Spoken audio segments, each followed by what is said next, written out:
यह कहानी बहुत ही बढ़िया है तो कहानी को शुरू करते हैं। कहानी के शुरू में हमें दिखाया जाता है श्याम नाम का एक आदमी जो कि बहुत ही मेहनत करके एक ऊंची पोस्ट पर नौकरी पाता है और उसकी वाइफ जिसका नाम मौली है वो भी बहुत ज़्यादा स्ट्रगल वाली औरत होती है। दोनों की एक दूसरे से शादी हो जाती है। अब स्टोरी हमें दिखाई जाती है श्याम की।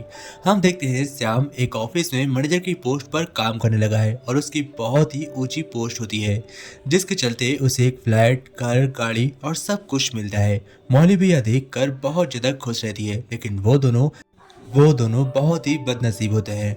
श्याम मौली एक ही रूम में इंटीमेट हो रहे होते हैं कि वहीं पर हम टीवी में एक सीन देखते हैं जहां पर कुछ लुटेरे एक घर को लूट रहे होते हैं। आगे हमें दिखाया जाता है कि वो दोनों कुछ मिट्टी के बर्तन बनाते हैं क्योंकि यह उनका शौक होता है, उन्हें बहुत ही पसंद था।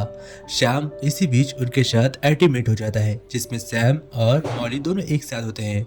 फिर नेक्स्ट डे हमें ऑफिस के दिखाया जाता है जहां उसका ऑफिसर यानी कि उसका असिस्टेंट जो उससे बहुत ज़्यादा नफरत करता था उसका नाम कर्ल होता है। कर्ल चाहता था कि वह सैम की जगह ले ले और उसकी बेबी को भी अपनी बेबी बना ले। अब आगे हमें दिखाया जाता है, हम देखते हैं श्याम और उसकी बेबी मौली दोनों घूमने के लिए रोड पर निकलते हैं, लेकिन तभी वहां पर अचानक से एक चोर आता है जो कि एक लुटेरा होता है जो मौली को बहुत ही तंग करता है और उसका सारा सामान लूट कर लेकर जा रहा था। लेकिन श्याम को तब गुस्सा आता है जब मौली के हाथ से वह उसकी दी हुई रिंग निकाल लेता है।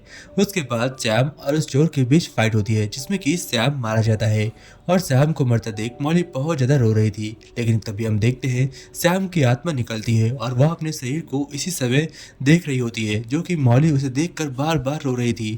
श्याम को लगता है कि यह सब कुछ एक सपना है, इसीलिए वह भगवान की ओर देखता है और कहता है प्लीज मुझे मत ले जाओ, मुझे मत ले जाओ। और तभी भगवान उसे छोड़ देते हैं और कहते हैं ठीक है, तुम्हारा अभी समय पूरा नहीं हुआ है।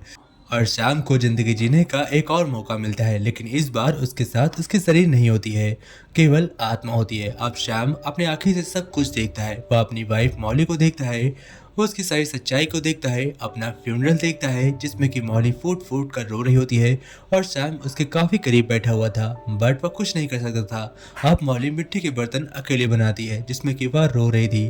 उस मिट्टी के बर्तन के साथ आंसू मिले हुए थे। यह सब कुछ वह अपनी आंखों से देख रहा था, उसे बर्दाश्त नहीं होता है, इसलिए वह भगवान से प्रे करता है और कहता है मुझे कुछ शक्ति दो।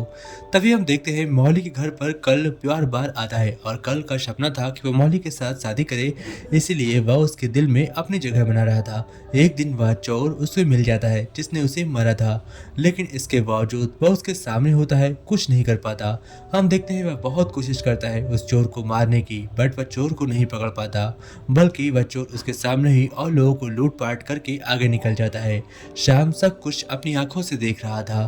तभी हम देखते हैं अचानक से उसको एक फरिश्ता मिलता है। वह फरिश्ता श्याम से कहता है तुम्हारा समय पूरा हो गया है, लेकिन तभी श्याम फरिश्ते से कहता है कि मुझे थोड़ा और समय चाहिए और वह श्याम को थोड़ा और समय देता है। अब श्याम इधर उधर घूम रहा था, सभी की असलियत जाने लगा था। एक दिन हम देखते हैं वह एक ऐसी औरत के पास जाता है जो दावा करती थी कि वह भूतों को देख सकती थी, इसीलिए वह उसके पास जाता है और वह फैसला करता है वह इसके जरिए अपनी बीबी की मदद कराएगी क्योंकि उसकी बीबी के पास अब ज़्यादा पैसे नहीं थे, क्योंकि नौकरी जाने के बाद वो भी परेशान हो गई है, वह अकेले कितना कुछ करेगी, इसलिए उसे अपना घर भी बदलना पड़ा। अब हम देखते हैं जब वह औरत श्याम को देखती है और उसे पता चलता है श्याम मर चुका है, ये एक आत्मा है और उसे आवाज़ सुनाई पड़ रही है, तो वह औरत तंग हो जाती है। इसका नाम मानिया होता है। अब मानिया श्याम से पूछती है कि तुम्हें क्या चाहिए, बताओ तुम मेरा पीछे छोड़ने के लिए मुझसे क्या लोगे। श्याम कहता है मुझे तुम्हारी मदद से अपने बीवी की हेल्प करनी है, क्या तुम मेरी मदद करोगी। मानिया कहती है हाँ मैं तुम्हारी मदद करने के लिए तैयार हूँ, लेकिन क्या तुम्हारी मौली मुझे एक्सेप्ट करेगी। वह कहता है ठीक है कोशिश तो करो, उसके बाद क्या होता है आगे हम देखेंगे। अब मानिया उस सैम की बीवी के पास मौली के पास जाती है और सैम की बताई हुई जानकारी के चलते मौली कहती है थैंक्स, मैं जानती हूँ कि मेरे पति कैसे हैं, आप उनके बारे में कुछ मत बताइए।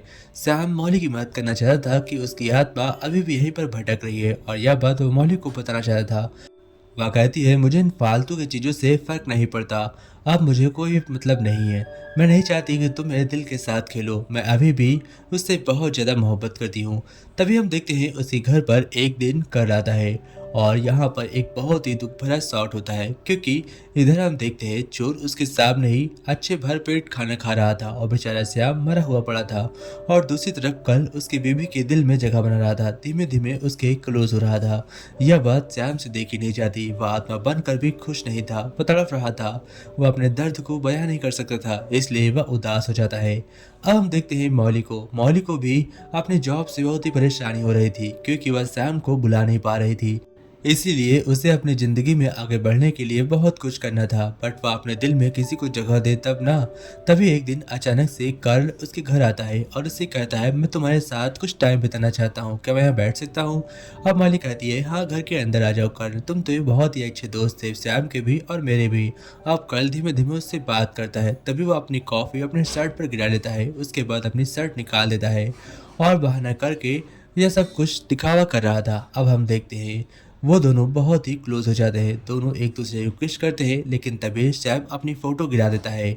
वो गलती से गिर जाती है, न जाने उसका हाथ कैसे उसे टच हो जाता है क्योंकि वो तो एक आत्मा था। इसके बाद वह फरिश्ते से मिलता है और कहता है, फरिश्ते मुझे चीज़ों को छूने की शक्ति दे दो ताकि मैं चीज़ों को छू सकूं। फरिश्ता कहता है, तुम्हें यह शक्ति एक ही बार मिलेगी, इसके बाद तुम अपना काम खत्म करके फ़ौरन वापस आ जाओगे। अब वह अपनी शक्ति का प्रयोग जूते के ऊपर करता है, यह देखकर कि वह चीज़ों को छू सकता है वह बहुत ही ज़्यादा खुश हो जाता है। पर फरिश्ता उसे कहता है, अगर तुमने शक्ति का गलत यूज़ किया तो तुम्हें फ़ौरन ऊपर बुला लिया जाएगा और तुम्हारी शक्तियों को ख़त्म कर दिया जाएगा। इसलिए सैम उन शक्तियों का सही यूज़ करने वाला था। वह फिर से उस लेडी के पास जाता है जो कि भूतों को बुलाने का दावा करती थी, यानी कि मानिया। वहाँ पर कई सारी आत्माएं होती हैं। तभी हम देखते हैं वह मानिया से बात करता है और उसके बाद उस चोर के पास जाता है, चोर को पकड़ने की कोशिश करता है, बट चोर इस बार भी उसके हाथों से बचकर भाग जाता है। अब वह मानिया से मदद मांगता है और कहता है, तुम मेरे एक बैंक चलो, वहाँ से मैं अपने अकाउंट के कुछ पैसे निकलवा कर मौली को देना चाहता हूँ। वह मानिया उसके साथ ऐसा ही करती है, वह उसके साथ बैंक में जाती है और मौली के लिए बहुत सारा धन निकाल कर लाती है। उसके बाद हमें दिखाया जाता है कि मान्या एक बहुत ही बड़े मैनेजर से बात करती है ताकि वह सारा पैसा निकाल कर मौली को दे सके, बट असल में यह पैसा निकलवाना बहुत ही मुश्किल था क्योंकि सैम की डेथ हो चुकी थी और उसने नॉमिनी में किसी को नहीं रखा था। इसलिए वह चेक साइन करता है, क्योंकि सैम मर चुका था यह चेक अभी भी काम करते और उसका अकाउंट ओपन होता है, जिसके चलते चेक से पैसा आसानी से निकल जाता है। अब हमें आगे दिखाया जाता है जब एक कंप्यूटर की मदद से वह मौली से बात करता है। मौली यह देखकर बहुत ही खुश होती है कि सैम उससे बात कर रहा है। चोर की भी हवा टाइट हो जाती है क्योंकि अब सैम चोर को भी नहीं छोड़ता, वह उसे डरा डरा कर मारता है।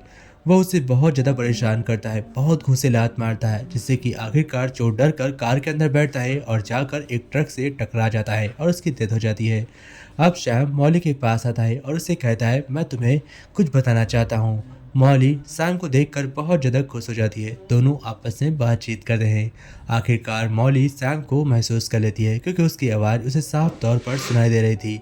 आखिरी बार वह उसे अपने गले लगाती है ताकि उसके दिल को वो चैन मिल सके जो आज तक नहीं मिला। इसके बाद हमें दिखाया जाता है सैम को जो कर्ल को मारना चाहता है, क्योंकि असल में उस चोर को कर्ल नहीं भेजा था। जैसे ही यह बात मौली को पता चलती है, मौली कर्ल को मारने वाली थी, लेकिन कर्ल मौली के ऊपर गन पॉइंट कर लेता है। तभी हम देखते हैं वहाँ पर एक्सीडेंट हो जाता है और कर्ल एक कांच के टुकड़े के गिरने की वजह से मारा जाता है। आखिरकार जैसे ही उसका मिशन पूरा होता है, यानी कि उसके जितने भी दुश्मन होते हैं खत्म होते हैं, फरिश्ता यानी कि भगवान के फरिश्ते आखिरकार इस आत्मा को अपने पास बुला लेते हैं और अंतिम क्षण में मौली बहुत ही ज़्यादा खुश थी क्योंकि वह सैम को आखिरी बार अच्छे तरीके से गुड बाय कर रही थी। तो दोस्तों कैसे लगे स्टोरी कमेंट में ज़रूर बताइएगा। जय Hind friends, take care friends.